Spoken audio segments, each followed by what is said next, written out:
Yauwa to don Allah kowa ya zira ido ya ga yadda ake registration a cikin Insimi. To da farko za ka shiga cikin link ɗin da aka turo maka haka.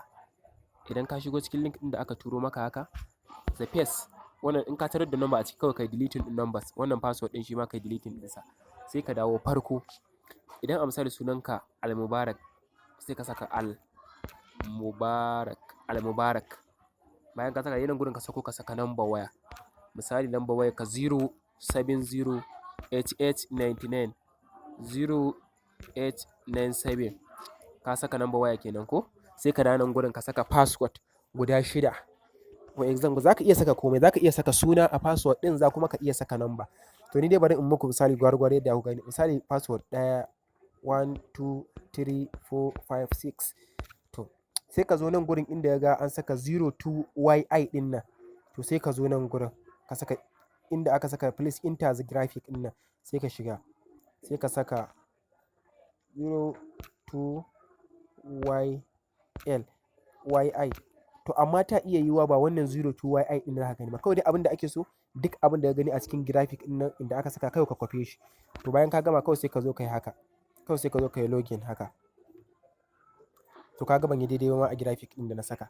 Sai ka zo ka ga duk abin da ka gani a daidai sai ka saka.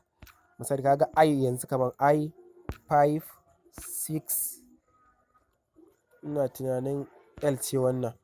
To sai ka zo kawai ka yi login haka. Yawwa to ka ga registration yayi ko? To sai ka shigo haka. For example ka ga zai kawo ka direct cikin nan gurin ko? Yawwa idan ka direct cikin nan gurin kawai abin da za ka dinga yi shine kullum idan ka zo kawai sai ka shiga nan inda aka saka mission ɗin nan. Bayan ka shiga inda aka saka mission ɗin nan sai ka taɓa mission. Sai ka taɓa receipt ɗin nan ka ƙara taɓa wani receipt ɗin. Zai ɗaukan maka yawwa to ka gani zai kawo ka nan gurin direct. Bayan ya kawo ka nan gurin sai ka shiga inda aka saka bidiyo open video link ɗin nan sai ka shiga haka. Bayan ka shiga zai kai ka direct cikin account ɗinka na Instagram. Sai ka yi musu liking haka. Sai ka yi screenshot. Sai ka yo back. Sai ka shiga nan inda aka saka add screenshot ɗin nan. Wannan hoton da ka yi screenshot ɗin sai ka ɗauko shi haka. Bayan ka ɗauko hoton da aka screenshot idan ya ce maka successful ya ɗauku kenan. Yau kaga successful sai ka submitted haka. Bayan ka submit kaga ya ce maka submitted successful to ka yi mission ɗaya kenan. To zai dawo maka guda ɗaya kenan saura guda ɗaya. To sai ka ƙara zuwa ƙara danna open video link ɗin nan. Sai ka ƙara hoton da ka tarar sai ka ƙara yi musu like haka. Sai ka ƙara musu screenshot haka. Sai ka yi back. Kana yin back sai ka danna add screenshot ɗin nan. Wannan hoton da ka yi screenshot a ciki sai ka ƙara ɗauko shi. Sai ka ɗauko shi. Gashi nan yana loading. Yau to bayan ka ɗauko shi sai ka shiga nan ka ƙara yin submitted. Shikenan. Ka gama submitted, ka gama na rana kenan. Idan baka siyi package ba. Idan kuma ka siyi package za su iya baka so 5 a rana. Idan ka siyi package kin to sai kuma ka dawo nan gurin inda aka saka mi ɗin nan. To sai ka zo nan gurin ka shiga. Nan da minti 30 kaga gurin nan yana 00 to nan da 'yan mintuna kaɗan za ka sun sako maka kuɗinka a ciki. Sai ka zo nan gurin sai ka saka inda aka saka personal information ɗin nan. Sai ka shiga. Bayan ka shiga sai ka shiga inda aka danna mobile banking inda aka saka banking information ɗin nan. Sai ka shiga. Nan gurin na farko abin da aka saka sunan da kake amfani da shi a banki. Misali lambar account ɗin kai. Misali 31632152 kaza haka dai kake amfani da shi. Sai ka shiga nan gurin ka zaɓi bankin da kake amfani da shi. Duk ga bankuna nan. Sai ka zaɓa duk bankin da ka zaɓa to shikenan. Sai ka dawo nan gurin sai ka rubuta sunan da kake amfani da shi. Misali kana amfani da Al-Mubarak. Kawai kana amfani da Mubarak Dukawa. Mubarak